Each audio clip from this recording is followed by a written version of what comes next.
नमस्कार दोस्तों, स्वागत है आपका हमारे YouTube चैनल में। आइए आज हम पढ़ते हैं शेखर जोशी की कहानी कोसी का घटबार। कोसी का घटबार कहानी का प्रकाशन वर्ष 1958 है। आइए कहानी शुरू करते हैं। गुसाई का मन चिलम में भी नहीं लगा। महल की छांव से उठकर वह फिर एक बार घट यानी पंचक्की के अंदर आया। अभी खप्पर में 1/4 से भी अधिक गेहूं शेष था। खप्पर में हाथ डालकर उसने व्यर्थ ही उल्टा पलटा और चक्की के पाटों के व्रत में फैले हुए आटे को झाड़कर एक ढेर बना दिया। बाहर आते आते उसने फिर एक बार और खप्पर में झांककर देखा, जैसे है जानने के लिए कि इतनी देर में कितनी पिसाई हो चुकी है, परंतु अंदर की मिकदार में कोई विशेष अंतर नहीं आया था। खसखस की ध्वनि के साथ अत्यंत धीमी गति से ऊपर का पाठ चल रहा था। घट का प्रवेश द्वार बहुत कम ऊंचा था। खूब नीचे तक झुककर वह बाहर निकला। सिर के बालों और बाहों पर आटे की एक हल्की सफ़ेद परत बैठ गई थी। खम्भे का सहारा लेकर वह बुदबुदाया, शाला, सुबह से अब तक 10 पंसेरी भी नहीं हुआ। सूरज कहाँ का कहाँ चला गया है। कैसी अनहोनी बात अनहोनी तो है ही। जेठ बीत रहा है। आकाश में कहीं बादलों का नामो निशान भी नहीं। अन्य वर्षों अब तक लोगों की धान रोपाई पूरी हो जाती थी, पर इस साल नदी नाले सब सूखे पड़े हैं।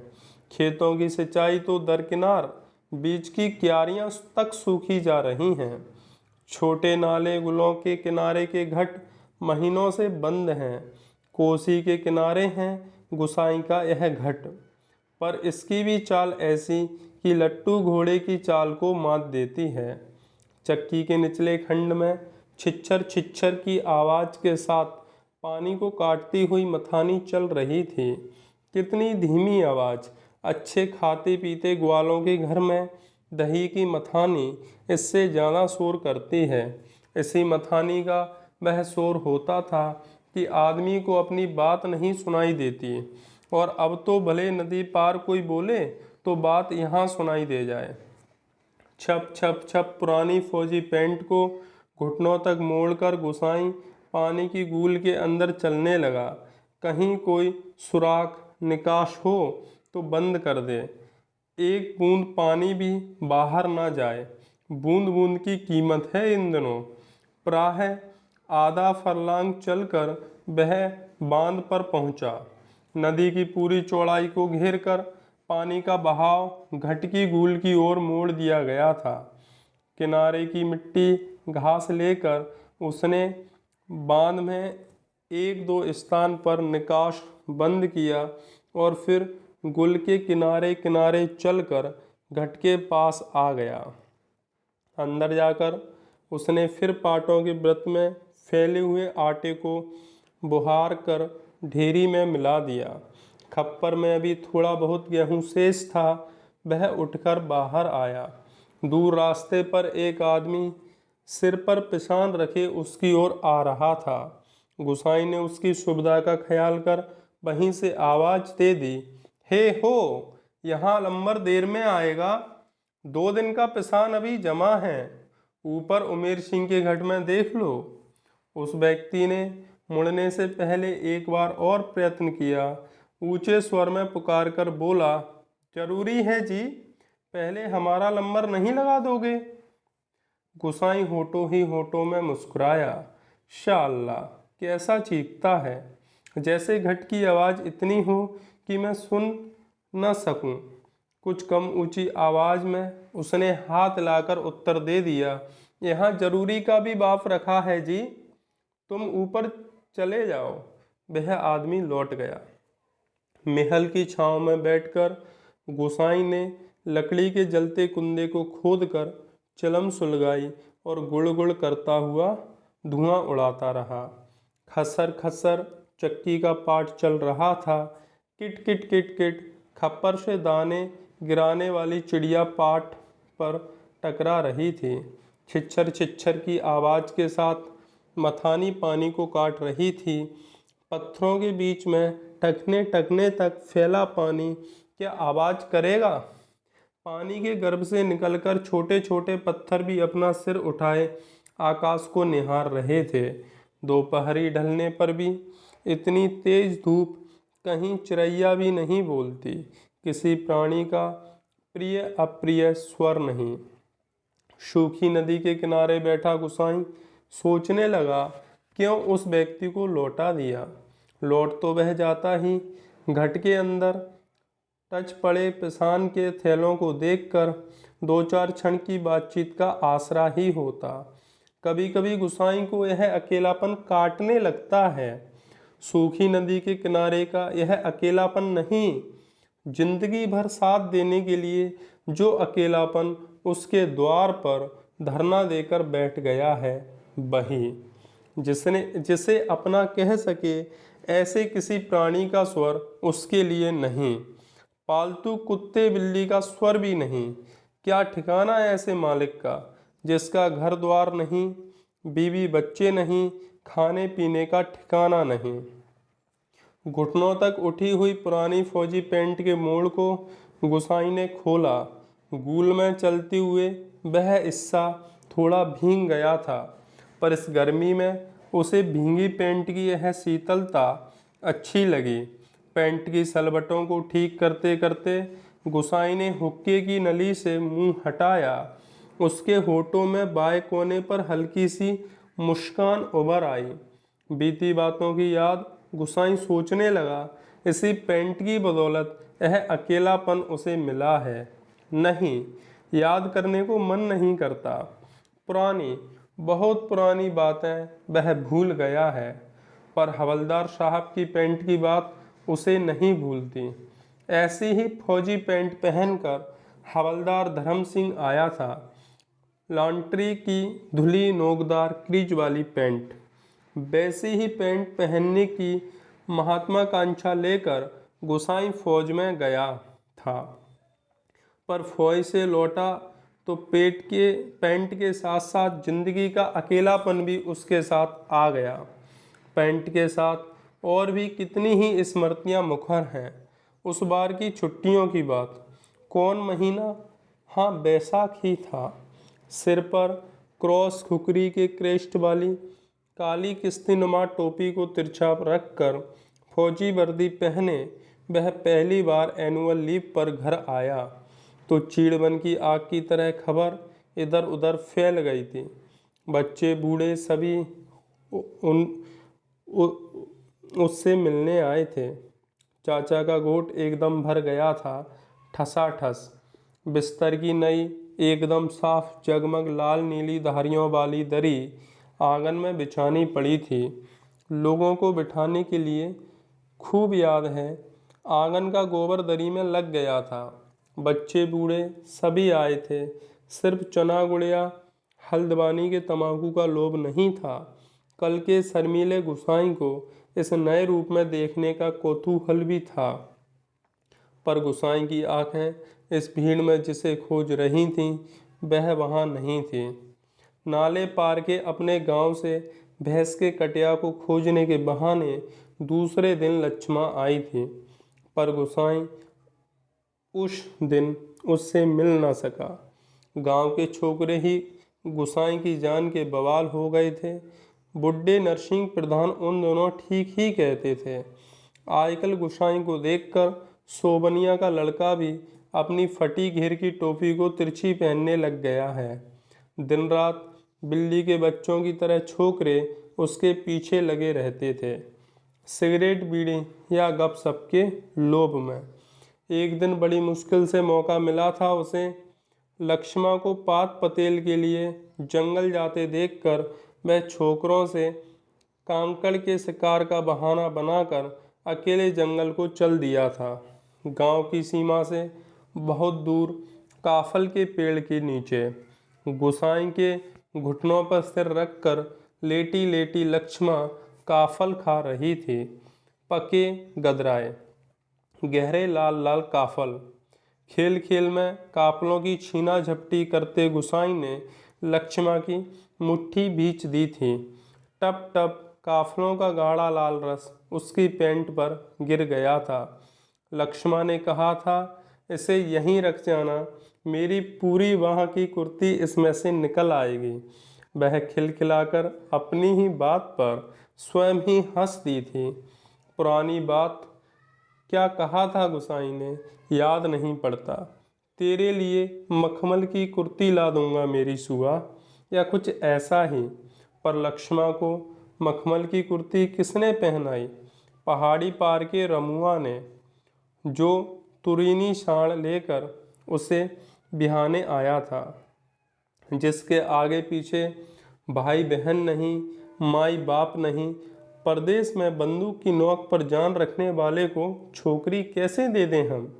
लक्ष्मा के बाप ने कहा था।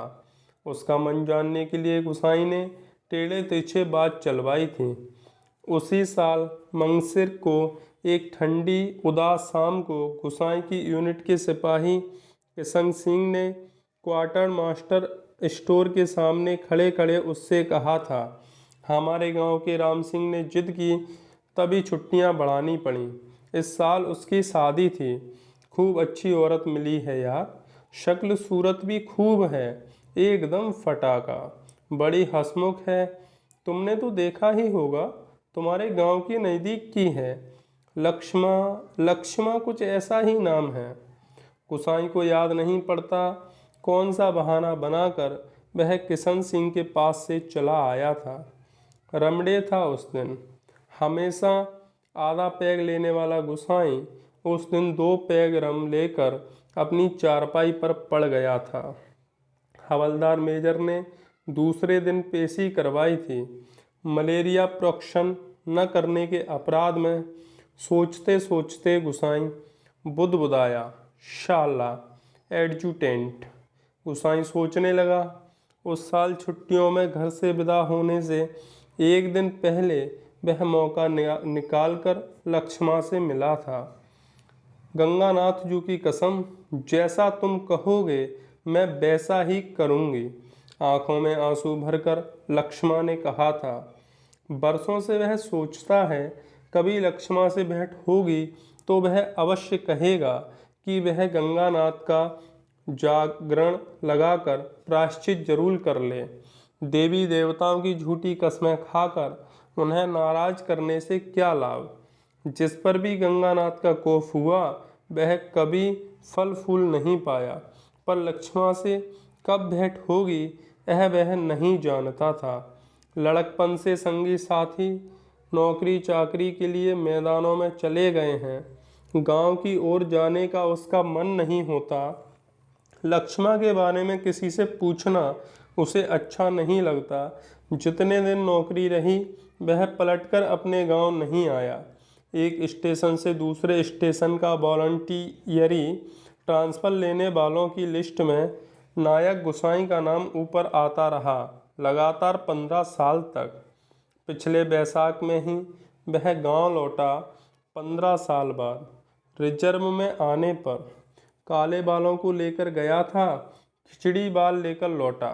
लक्ष्मा का हट उसे अकेला बना गया। आज इस अकेलेपन में कोई होता जिसे गुसाई अपनी जिंदगी की किताब पढ़कर सुनाता। शब्द अक्षर कितना देखा, कितना सुना और कितना अनुभव किया है उसने। पर नदी के किनारे की यह तपती रेत, पंचक्की की खटर खेटर और महल की छाया में ठंडी चिलम को निष्प्रयोजन गुड़गुड़ाना गुसाई और चारों ओर अन्य कोई नहीं। एकदम निर्जन, निस्तब्ध, सुनसान। एकाएक गुसाई का ध्यान टूटा। सामने पहाड़ी के बीच की पगडंडी के सिर पर बोझ लिए एक नार आकृति उसी ओर चली आ रही थी। गुसाई ने सोचा यहीं से आवाज़ देकर उसे लौटा दे। कोसी के चिकने काई लगे पत्थरों पर कठिनाई से चलकर उसे वहाँ तक आकर केवल निराश लौट जाने को क्यों वह बाध्य करे। दूर से चिल्ला चिल्लाकर पिसान स्वीकार करवाने वालों की लोगों की आदत के कारण वह तंग हो चुका था। इस कारण आवाज़ देने को उसका मन नहीं हुआ। वह आकृति अब तक पगडंडी छोड़कर नदी के मार्ग में आ पहुंची थी। चक्की की बदलती आवाज़ को पहचानकर गुसाई घट के अंदर चला गया। खप्पर का अनाज समाप्त हो चुका था। खप्पर में एक कम अन्न वाले थैले को उलटकर उसने अन्न का निकास रोकने के लिए काठ की चिड़िया को उल्टा कर दिया। किटकिट का स्वर बंद हो गया। वह जल्दी जल्दी आटे को थैले में भरने लगा। घट के अंदर मथानी की छिछर छिछर की आवाज़ भी अपेक्षाकृत कम सुनाई दे रही थी।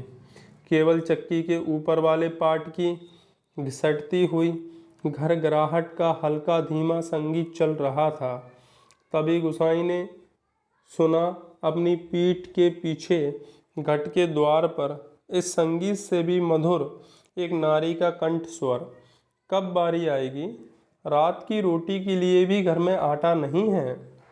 सिर पर पिसान रखे एक स्त्री उसे यह पूछ रही थी। गुसाई को उसका स्वर परिचित सा लगा। चौंक कर उसने पीछे मुड़कर देखा। कपड़े में पिसान ढीला बंधा होने के कारण बोझ का एक सिरा उसके मुख के आगे आ गया। गुसाई उसे ठीक से नहीं देख पाया, लेकिन तब भी उसका मन जैसे आशंकित हो उठा। अपनी शंका का समाधान करने के लिए वह बाहर आने को मुड़ा, लेकिन तभी फिर अंदर जाकर पिसान के थैलों को उधर उधर रखने लगा। काठ की चिड़िया किटकिट बोल रही थी और उसी गति के साथ गुसाई को अपने हृदय की धड़कन का आभास हो रहा था। घट के छोटे कमरे में चारों ओर पिसे हुए अन्न का चूर्ण फैल रहा था। अब तक गुसाई के पूरे शरीर पर छा गया था। इस कृत्रिम सफ़ेदी के कारण वह वृद्ध सा दिखाई दे रहा था। स्त्री ने उसे नहीं पहचाना। उसने दोबारा बेही शब्द दोहराए। अब वह भी तेज धूप में बोझा सिर पर रखे हुए गुसाई का उत्तर पाने को आतुर थी। शायद नकारात्मक उत्तर मिलने पर वह उल्टे पांव लौटकर किसी अन्य चक्की का सहारा लेती। दूसरी बार के प्रश्न को गुसाई न टाल पाया, उत्तर देना ही पड़ा। यहाँ पहले ही टीला लगा है, देर तो होगी ही, उसने दबे दबे स्वर में कह दिया। स्त्री ने किसी प्रकार का अनुनय विनय नहीं किया। शाम के आटे का प्रबंध करने के लिए वह दूसरी चक्की का सहारा लेने को लौट पड़ी। गुसाई कमर झुकाकर घट से बाहर निकला। मुड़ते समय स्त्री की एक झलक देखकर उसका संदेह विश्वास में बदल गया था। हताश सा वह कुछ क्षणों तक उसे जाते हुए देखता रहा और फिर अपने हाथों तथा सिर पर गिरे हुए आटे को झाड़कर वह एक दो कदम आगे बढ़ा। उसके अंदर की किसी अज्ञात शक्ति ने जैसे उसे वापस जाती हुई उस स्त्री को बुलाने को बाध्य कर दिया। आवाज़ देकर उसे बुला लेने को उसने मुंह खोला, परंतु आवाज़ न दे सका। एक झिझक, एक असमर्थता थी जो उसका मुंह बंद कर रही थी। वह स्त्री नदी तक पहुंच चुकी थी। गुसाई के अंदर तीव्र उथल पुथल मच गई। इस बार आवेग इतना तीव्र था कि वह स्वयं को नहीं रोक पाया। लड़खड़ाती आवाज़ में उसने पुकारा, लक्ष्मा। घबराहट के कारण वह पूरे जोर से आवाज़ नहीं दे पाया था। स्त्री ने यह आवाज़ नहीं सुनी। इस बार गुसाई ने स्वस्थ होकर पुनः पुकारा, लक्ष्मा। लक्ष्मा ने पीछे मुड़कर देखा। मायके में उसे सभी इसी नाम से पुकारते थे। यह संबोधन उसके लिए स्वाभाविक था, परंतु उसे शंका शायद यह थी कि चक्की वाला एक बार प्रशांत स्वीकार न करने पर भी उसे बुला रहा है, या उसे केवल भ्रम हुआ है। उसने वहीं से पूछा, मुझे पुकार रहे हो जी? गुसाई ने संयत स्वर में कहा, हाँ, ले आओ, हो जाएगा। लक्ष्मण क्षणभर रुकी और फिर घट की ओर लौट आई। अचानक साक्षात्कार होने का मौका न देने की इच्छा से गुसाई व्यस्तता का प्रदर्शन करता हुआ महल की छाह में चला गया। लक्ष्मण पिसान का थैला घट के अंदर रख आई। बाहर निकलकर उसने आंचल के कोर से मुंह पहुंचा। तेज धूप में चलने के कारण उसका मुंह लाल हो गया था।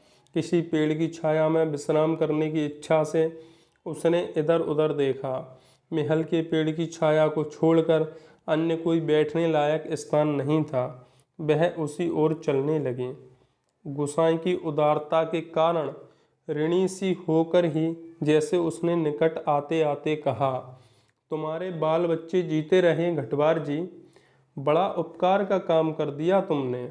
ऊपर के घट में भी न जाने कितनी देर में नंबर मिलता। अजातशत्रु के प्रति दिए गए आशीर्वचनों को गुसाई ने मन ही मन विनोद के रूप में ग्रहण किया। इस कारण उसकी मानसिक उथल पुथल कुछ कम हो गई। लक्ष्मण उसकी ओर देखे इससे पूर्व ही उसने कहा, जीते रहे तेरे बाल बच्चे लक्ष्मण, मायके कब आए। गुसाई ने अंतर में घुमड़ती आंधी को रोककर यह प्रश्न इतने संयत स्वर में किया जैसे वह भी अन्य 10 आदमियों की तरह लक्ष्मण के लिए एक साधारण व्यक्ति हो। दाड़िम की छाया में पान पतेल झाड़ कर बैठते लक्ष्मण ने संकित दृष्टि से गुसाई की ओर देखा।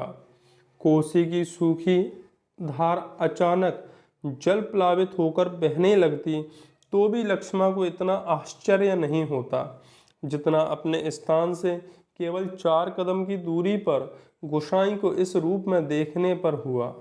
विस्मय से आंखें फाड़कर वह उसे देखे जा रही थी, जैसे अब भी उसे विश्वास न हो रहा हो कि जो व्यक्ति उसके सम्मुख बैठा है वह उसका पूर्व परिचित गुसाई ही है। विस्मय से आंखें फाड़कर वह उसे देखे जा रही थी, जैसे अब भी उसे विश्वास न हो रहा हो कि जो व्यक्ति उसके सम्मुख बैठा है वह उसका पूर्व परिचित गुसाई ही है। तुम जाने लक्ष्मण क्या कहना चाहती थी, से शब्द उसके कंठ में ही रह गए। हाँ, पिछले साल पलटन में लौट आया था, वक्त काटने के लिए यह घट लगवा लिया। गुसाई ने उसकी जिज्ञासा शांत करने के लिए कहा है। होंठों पर मुस्कान लाने की उसने असफल कोशिश की। कुछ क्षणों तक दोनों कुछ नहीं बोले। फिर गुसाई ने ही पूछा, बाल बच्चे ठीक हैं। आंखें जमीन पर टिकाए गर्दन हिलाकर संकेत से ही उसने बच्चों की कुशलता की सूचना दे दी। जमीन पर गिरे एक दाड़िम के फूल को हाथों में लेकर लक्ष्मण उसकी पंखुड़ियों को एक एक कर निरुद्देश्य तोड़ने लगी और गुसाई पतली सीख लेकर आग को कुरेदता रहा। बातों का क्रम बनाए रखने के लिए गुसाई ने पूछा, तू अभी और कितने दिन मायके ठहरने वाली है। अब लक्ष्मण के लिए अपने को रोकना असंभव हो गया। टप टप टप वह सिर नीचा किए आंसू गिराने लगी। सिसकियों के साथ साथ उसके उठते गिरते कंधों को गुसाई देखता रहा। उसे यह नहीं सूझ रहा था कि वह किन शब्दों में अपनी सहानुभूति प्रकट करे। इतनी देर बाद सहसा गुसाई का ध्यान लक्ष्मण के शरीर की ओर गया। उसके गले में काला चरेऊ यानी सुहाग चिन्ह नहीं था। हतप्रभ सा गुसाई उसे देखता रहा। अपनी व्यावहारिक अज्ञानता पर उसे बेहद झुंझलाहट हो रही थी। आज अचानक लक्ष्मण से भेंट हो जाने पर वह उन सब बातों को भूल गया जिन्हें वह कहना चाहता था। इन क्षणों में वह केवल मात्र श्रोता बनकर रह जाना चाहता था। गुसाई की सहानुभूतिपूर्ण दृष्टि पाकर लक्ष्मण आंसू पोंछती हुई अपना दुखड़ा रोने लगी। जिसका भगवान नहीं होता उसका कोई नहीं होता। जेठ जेठानी से किसी तरह पिंड छुड़ाकर यहाँ माँ की बीमारी में आई थी, वह भी मुझे छोड़कर चली गई। एक अभागा मुझे रोने को रह गया है, उसी के लिए जीना पड़ रहा है, नहीं तो पेट पर पत्थर बांधकर कहीं डूब मरती, जंजाल कटता। यहाँ काका काकी के साथ रह रही हो? गुसाई ने पूछा। मुश्किल पड़ने पर कोई किसी का नहीं होता जी। बाबा की जायदाद पर उनकी आंखें लगी हैं, सोचते हैं कहीं मैं हक न जमा लूं। मैंने साफ साफ कह दिया, मुझे किसी का लेना देना नहीं है। जंगलात का लीसा ढो ढोकर अपनी गुजर कर लूँगी, किसी की आँख का कांटा बनकर नहीं रहूँगी। गुसाई ने किसी प्रकार की मौखिक संवेदना नहीं प्रकट की, केवल सहानुभूतिपूर्ण दृष्टि से उसे देखता भर रहा। दाड़म के वृक्ष से पीठ टिकाकर लक्ष्मा घुटने मोड़कर बैठी थी। गुसाई सोचने लगा, 15-16 साल किसी की जिंदगी में अंतर लाने के लिए कम नहीं होते। समय का यह अंतराल लक्ष्मा के चेहरे पर भी एक छाप छोड़ गया था, पर उसे लगा उस छाप के नीचे वह आज भी 15 वर्ष पहले ही लक्ष्मा को देख रहा है। कितनी तेज धूप है इस साल, लक्ष्मा का स्वर उसके कानों में पड़ा, प्रसंग बदलने के लिए ही, जैसे लक्ष्मा ने यह बात जानबूझकर कही हो।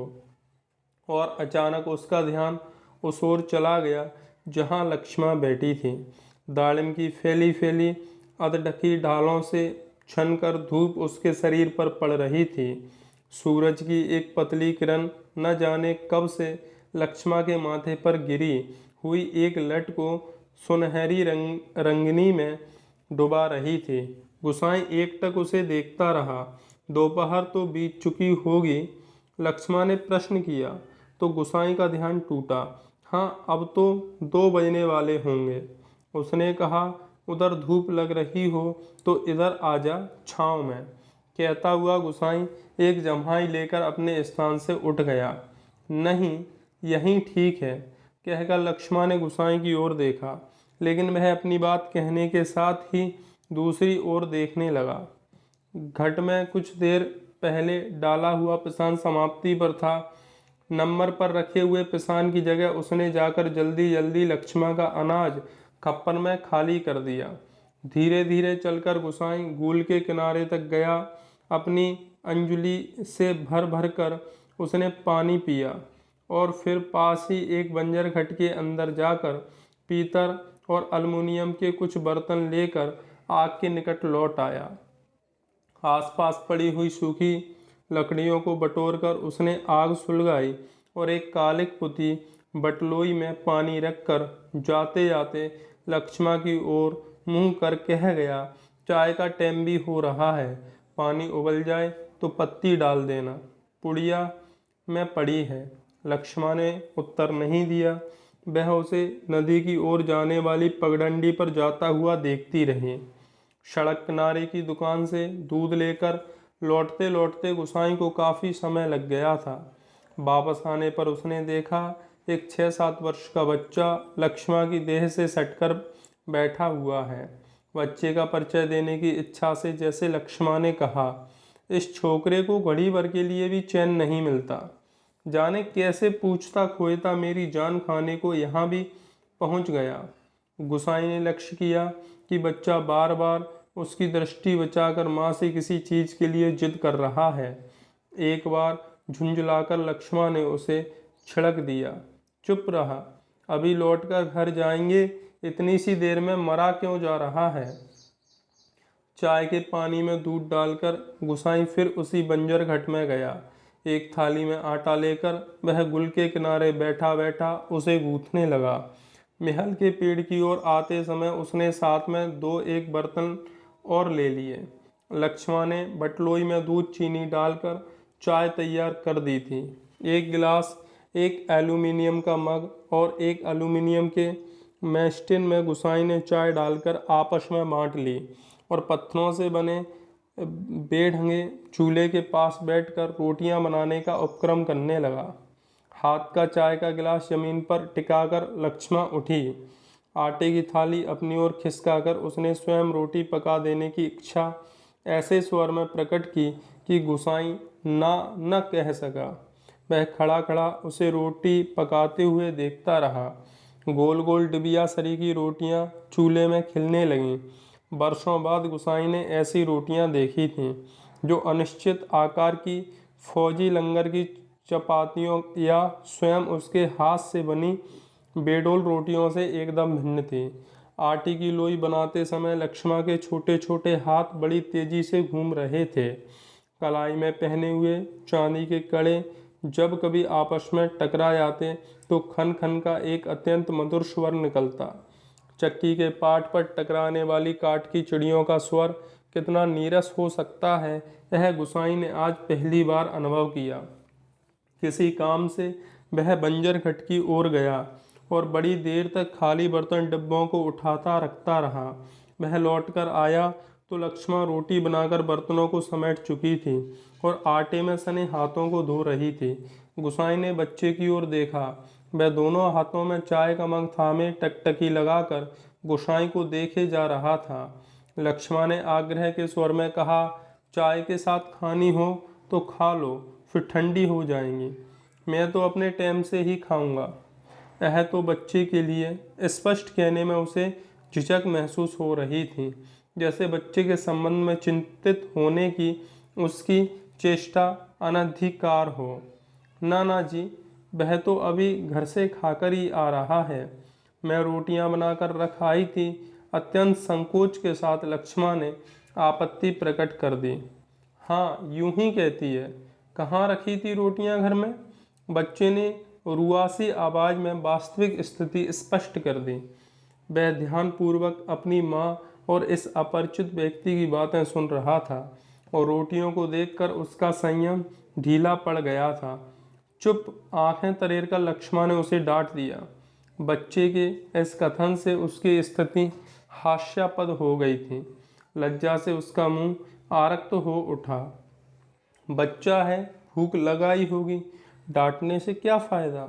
गुसाई ने बच्चे का पक्ष लेकर 2 रोटियां उसकी ओर बढ़ा दी, परंतु माँ की अनुमति के बिना उन्हें स्वीकारने का साहस बच्चे को नहीं हो रहा था।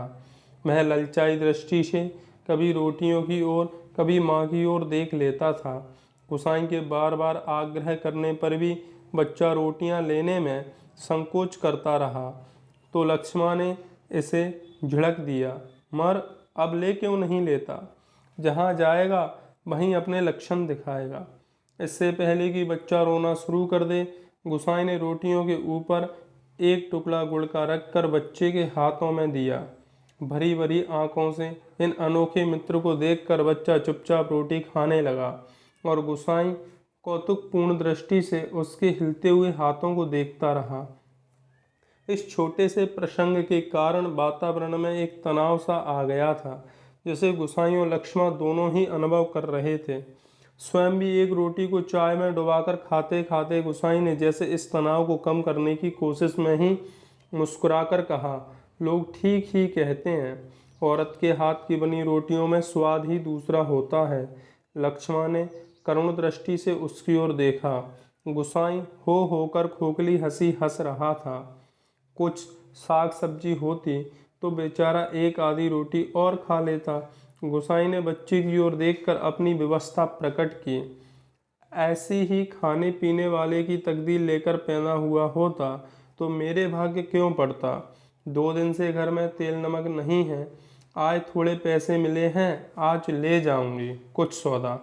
हाथ से अपनी जेब टटोलते हुए गुसाई ने संकोचपूर्ण स्वर में कहा, लक्ष्मण। लक्ष्मण ने जिज्ञासा से उसकी ओर देखा। गुसाई ने जेब से एक नोट निकालकर उसकी ओर बढ़ाते हुए कहा, ले, काम चलाने के लिए यह रख ले, मेरे पास अभी और हैं। परसों दफ्तर से मनी ऑर्डर आया था। नहीं नहीं जी, काम तो चल ही रहा है। मैं इस मतलब से थोड़े कह रही थी। यह तो बात चली थी तो मैंने कहा, कहकर लक्ष्मण ने सहायता लेने से इनकार कर दिया। गुसाई को लक्ष्मण का यह व्यवहार अच्छा नहीं लगा। रूखी आवाज में वह बोला, दुख तकलीफ के वक्त ही आदमी आदमी के काम नहीं आया तो बेकार है श्याला। कितना कमाया, कितना फूका, हमने इस जिंदगी में है कोई हिसाब, पर क्या फ़ायदा? किसी के काम नहीं आया, इसमें एहसान की क्या बात है? पैसा तो मिट्टी है साला, किसी के काम नहीं आया तो मिट्टी, एकदम मिट्टी। परंतु गोसाई की इस तर्क के बावजूद भी लक्ष्मण अड़ी रही। बच्चे के सर पर हाथ फेरते हुए उसने दार्शनिक गंभीरता से कहा, गंगानाथ दाहिने रहे तो भले बुरे दिन निभ ही जाते हैं जी। पेट का क्या है, घटके खप्पर की तरह जितना डालो कम हो जाए। अपने पराए प्रेम से हंस बोल दें तो वह बहुत है दिन काटने के लिए। गुसाई ने गौर से लक्ष्मण के मुख की ओर देखा। वर्षों पहले उठे हुए ज्वार और तूफान का वहाँ कोई चिन्ह शेष नहीं था। अब वह सागर जैसे सीमाओं में बंधकर शांत हो चुका था। रुपया लेने के लिए लक्ष्मण से अधिक आग्रह करने का उसका साहस नहीं हुआ। वह गहरे असंतोष के कारण बुझा बुझा सा वह धीमी चाल से चलकर वहाँ से हट गया। सहसा उसकी चाल तेज हो गई और घट के अंदर जाकर उसने एक बार शंकित दृष्टि से बाहर की ओर देखा। लक्ष्मण उस ओर पीठ किए बैठी थी। उसने जल्दी जल्दी अपने निजी आटे की टीन से 2-2.5 सेर के करीब आटा निकालकर लक्ष्मण के आटे में मिला दिया और संतोष की एक सांस लेकर वह हाथ झाड़ता हुआ बाहर आकर बांध की ओर देखने लगा। ऊपर बांध पर किसी को घुसते हुए देखकर उसने हाँक दी। शायद खेत की सिंचाई के लिए कोई पानी तोड़ना चाहता था। बांध की ओर जाने से पहले वह एक बार लक्ष्मण के निकट गया। पिस जाने की सूचना उसे देकर वापस लौटते हुए फिर ठिठक कर खड़ा हो गया। मन की बात कहने में जैसे उसे झिझक हो रही हो। अटक अटक कर वह बोला, लक्ष्मण। लक्ष्मण ने सिर उठाकर उसकी ओर देखा। गुसाई को चुपचाप अपनी ओर देखते हुए पाकर उसे संकोच होने लगा। वह ना जाने क्या कहना चाहता है। इस बात की आशंका से उसके मुंह का रंग अचानक फीका होने लगा। पर गुसाई ने झिझकते हुए केवल इतना ही कहा, कभी 4 पैसे जुड़ जाएं तो गंगानाथ का जागरण लगाकर भूल चूक की माफ़ी मांग लेना। पूत परिवार वालों को देवी देवता के कोप से बचते रहना चाहिए। लक्ष्मण की बात सुनने के लिए वह नहीं रुका। पानी तोड़ने वाले खेतीहार से झगड़ा निपटाकर कुछ देर बाद लौटते हुए उसने देखा सामने वाले पहाड़ की पगडंडी पर सर पर आटा लिए लक्ष्मण अपने बच्चे के साथ धीरे धीरे चली जा रही थी। वह उन्हें पहाड़ी के मोड़ तक पहुँचने तक टकटकी बांधे देखता रहा। घट के अंदर काठ की चिड़िया अब भी किट-किट आवाज़ कर रही थी। चक्की का पाट खिसर खिसल चल रहा था और मथानी की पानी काटने की आवाज़ आ रही थी और कहीं कोई स्वर नहीं था। सब सुनसान निस्तब्ध। तो धन्यवाद दोस्तों, आपने इस कहानी को बड़े ध्यान से सुना। अगर आपको यह कहानी अच्छी लगी हो और आप नेट, जेआरएफ, असिस्टेंट प्रोफेसर या टीजीटी, पीजीटी टीचर की अगर प्रिपरेशन कर रहे हैं तो प्लीज़ हमारे चैनल को लाइक कीजिए, सब्सक्राइब कीजिए और शेयर कीजिए ताकि हमारी आने वाली अपडेट भी आपको मिलती रहे। धन्यवाद।